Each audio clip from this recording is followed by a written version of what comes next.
مين اللي هيخلص اول الدور الاول؟ اول الدور الاول؟ ما هو مين اللي هيخلص اول؟ ازاي ايه؟ ترتيب اول ايه يعني؟ هو انت ليه بترد على حد بره؟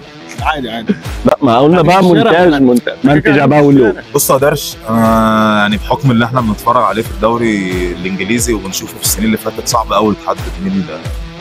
بس جوارديولا عامل سيستم. لا بس في فرق كده، في فرق كده حاسمه من غير اي حاجه.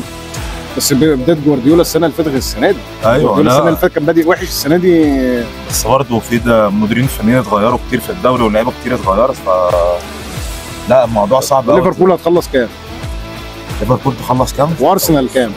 صعب قوي صعب قوي. 6.5 بس ليفربول يعني الناس لو طبعا لو عرفت ايه اللي بيحصل ورا الكاميرا هتعمل لك بلوك على القناه.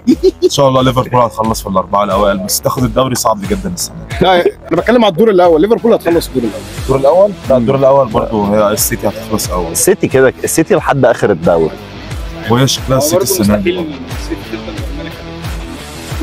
مش حاسس،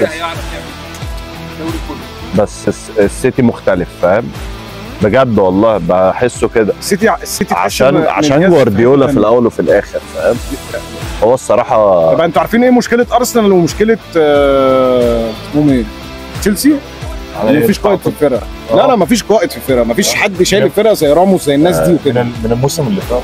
والسيتي حسيت ان لما دي بروين اتصاب وجندوجان مشي، حسيت ان الموضوع ده بدا يختلف. دياز مش عارف يقوم بالدور بتاع السنه اللي فاتت، لانه ماتشات يعني. بس هي عشان توليفه جامده عملها جوارديولا، فما بيفرقش معاه عنصر اتنين بيسقطوا بيعرف.